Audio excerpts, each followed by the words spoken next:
Un cerveau dans un podcast. Mais non, dans un bocal. Ah oui, alors, c'est un cerveau dans un bocal. Un cerveau dans un bocal. Un podcast fantasque de Pierre et Leïla.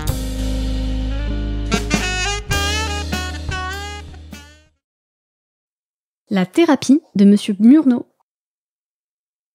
En ce mercredi 2 juin, ensoleillé, dans le cabinet de consultation de Madame Dumont, psychologue parisienne, Monsieur Murnau est allongé sur le divan pour sa consultation hebdomadaire. Alors, Monsieur Murnau, comment s'est passée votre semaine? Toujours vos soucis d'insomnie? Oui, plus que jamais. En plus, maintenant, j'ai le visuel de mes rêves. Et ces derniers temps, j'ai toujours cette image qui revient, celle d'un agneau. Je vois cet agneau tout mignon qui m'effraie. Et je ne comprends pas pourquoi. À quoi vous renvoie cet agneau? Qu'est-ce qu'il signifie pour vous? Habituellement, quand je vois un agneau, ça me fait envie. Je veux le bouffer. J'adore le goût sucré du sang de l'innocence. Et en apéro, ça passe bien. Je vois. Mais là, je me sens mal. J'ai pas du tout envie de le grignoter, ça m'inquiète. Il me fait presque pitié. En 500 ans d'existence, je n'ai jamais ressenti ça.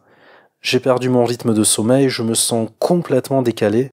Je ne mange plus par goût mais par nécessité.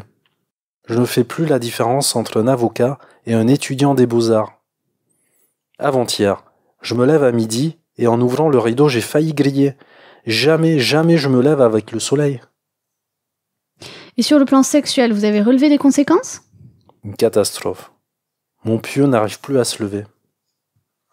Avons-nous déjà évoqué le sentiment de victimisation? Parce que dans ce que vous me racontez, je relève que vous vous sentez victime de votre propre corps. Il y a peut-être de ça. Ça me rappelle une anecdote. C'était il y a quelques années avant, vous savez, quand je n'étais que mortel. J'avais par le biais d'un ami fait la rencontre extraordinaire d'un personnage pour le moins atypique, Gargantua. À l'instar de son portrait dépeint dans ce roman, il ne mesurait pas 4 mètres mais 2. Par contre, son style de vie n'était pas du tout exagéré.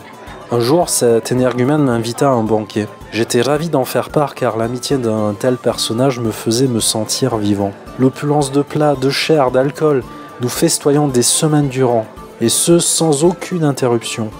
Les jours, les nuits s'enchaînaient avec pour seul repos les courts moments d'inconscience dans lesquels je plongeais quand j'atteignais les limites de mon corps. Hé l'ami, je viens de nous commander un cheval chacun. Entier? Évidemment entier. On vient d'en manger 2 quand même là. Hop. Un vrai ami ne me laisserait pas seul sur cette aventure-là. Mais en attendant qu'on soit servi, allons montrer à ces courtisanes le sens de la fête. Encore? Toutes les sensations se mélangeaient.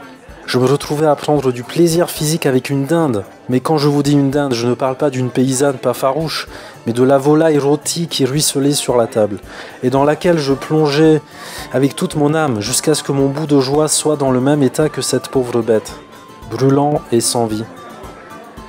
Je ne vais pas rentrer dans tous les détails. Vous savez bien à quel point les mortels peuvent explorer leur côté sombre, mais je pensais qu'avec ma transformation, ce sentiment d'être limité par une enveloppe physique disparaîtrait.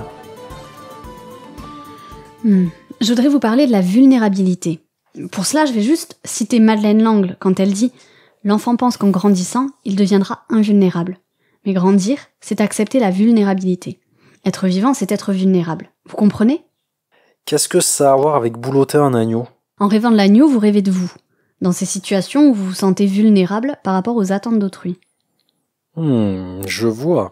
Tant que vous n'accepterez pas votre part de vulnérabilité, vous resterez dans ce schéma de victime qui cherche sans cesse un sauveur.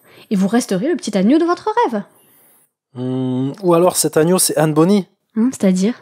Le jour où je lui ai sauvé la vie, elle était un petit agneau. Je crois qu'on s'éloigne un petit peu du sujet. C'était en l'an 1719, j'avais par goût d'aventure décidé de faire carrière dans la piraterie. Après avoir passé 50 ans dans ce même château, j'embarquais aux côtés de la fameuse Anne Bonny. J'étais mousse pour apprendre les ficelles du métier, vous voyez, mais rapidement, par ma cruauté naturelle, je devenais son bras droit. Je lui étais fidèle et loyal, et en échange, je me délectais du sang de nos adversaires. Et les jours de vache maigre, je me contentais des rongeurs en fond de cale. Une nuit de pleine lune, alors qu'on voguait au large des Bahamas, on approchait du navire que nous traquions depuis des semaines. Nous sommes enfin passés à l'action. À l'abordage, qu'on disait. Des centaines de pirates se sont lancés dans une bataille mémorable. Des combats féroces dans tous les sens, des mains tenant fermement leurs sabres, volets détachés de leur corps. Les cris de douleur se mêlaient aux cris de rage. À un moment, Anne était encerclée par une dizaine d'ennemis excités et par l'envie de lui couper la tête. Mais je n'allais pas les laisser faire. Hey, bande de capons, babons à ectoplasme, cuistres d'eau douce, foutriqués en uniforme, coq-fredouille, éloignez-vous d'elle. Moi, j'ai pas de leçon à recevoir d'un fanfaron à bouclettes. Tu vas regretter tes paroles. Égorgez-les, qu'on en finisse. Il est fou celui-là, je t'en loin. Non, mon dessert part à la flotte. Merci de ton intervention. Le bateau et sa cargaison sont à nous maintenant. Avec plaisir, très cher. Ceci dit, j'ai encore faim. Oui, alors vous passez du statut de victime à héros, mais au final, c'est la même chose. Hein, quoi? La victime ne peut être victime que s'il y a un héros pour la sauver. Quand vous êtes héros, c'est parce qu'il y a une victime. Et un bourreau d'ailleurs. On cause toujours de mon rêve, là? Oui, monsieur Murnau. Ou plus précisément de l'impact psychologique que l'on peut tirer de votre songe. Vous voulez dire en fait que les 3 trucs sont liés en nous, là? Entre autres. C'est ce qu'on appelle le triangle de Cartman. Vous avez bien une histoire où vous avez joué le rôle de bourreau ou de persécuteur. Moi, bourreau? Bourreau, mais qu'est-ce que vous allez chercher là? Oui, c'est vrai. Vous ne ferez pas de mal à une mouche. Vous êtes l'innocence même. Bon, en y réfléchissant bien, j'ai peut-être bien une histoire qui pourrait intéresser ce Cartman. C'est surtout de nous que ça intéresse. Enfin, je vous écoute.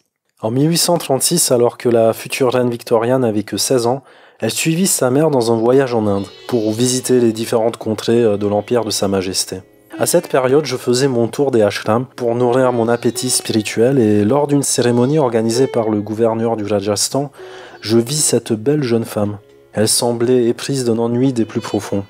Dans un premier temps, je la considérais comme une proie idéale. C'est pourquoi je la pistais discrètement. Mais au fur et à mesure de ma chasse, j'en tombais éperdument amoureux. Quel dommage de voir une jeune femme si délicieuse au milieu de ces visages austères. Donc vous faites partie, monsieur. Votre impertinence rend votre aura encore plus attrayant.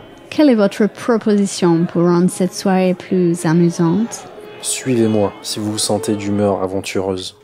Nous vivions une histoire passionnelle, rythmée par les drogues. En effet, au vu de mon grand âge, il m'était facile de l'impressionner, de lui faire découvrir les choses de la vie, surtout quand elle était sous l'emprise d'opium. Nous nous déguisions pour faire peur aux bourgeois et faire voler leurs perruques. Aveuglé par la fougue, je lui avais révélé ma vraie nature.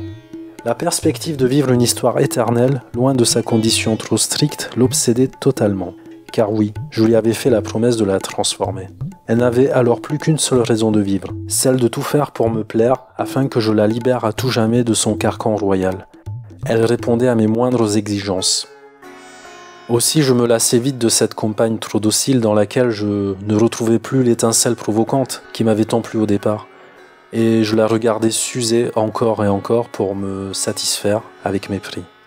Je suis parti, une nuit, sans la prévenir vers la suite de ma nouvelle vie. Malheureusement, je sais que ma fuite a été perçue comme une trahison des plus profondes, et alors que j'avais été son sauveur en promesse, j'étais en réalité son bourreau, celui qui avait exécuté son rêve le plus cher. Se sentant désabusée, elle retourna se réfugier dans le monde rigide qu'elle voulait enfuir, et l'appliqua avec excès. Je suis en effet responsable des corsets trop serrés et des jupes trop longues de l'ère victorienne.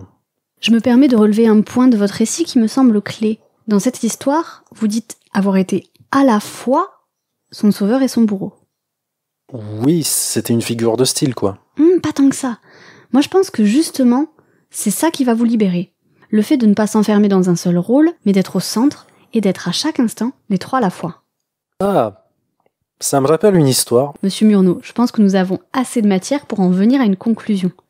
Essayons plutôt de relier ça à votre agneau. Il me semble que cet animal m'est familier. Il aurait donc ressuscité dans votre esprit? Ressuscité. Je me souviens à Pâques, quand j'étais enfant, mon père avait préparé un agneau rôti. Il lui avait été offert par le voisin paysan. Je partageais en famille ce repas pascal avant de réaliser que la viande dans mon assiette était mon meilleur copain de jeu de ces derniers temps. J'étais traumatisé, et à partir de ce jour, je ne voulais plus manger de viande, jusqu'à ce que je sois obligé de boire du sang pour survivre. J'avais totalement oublié ce détail de ma vie d'humain. J'étais végétarien. Mais oui, tout fait sens. Je me suis complètement coupé de cette partie de moi-même. Plus maintenant.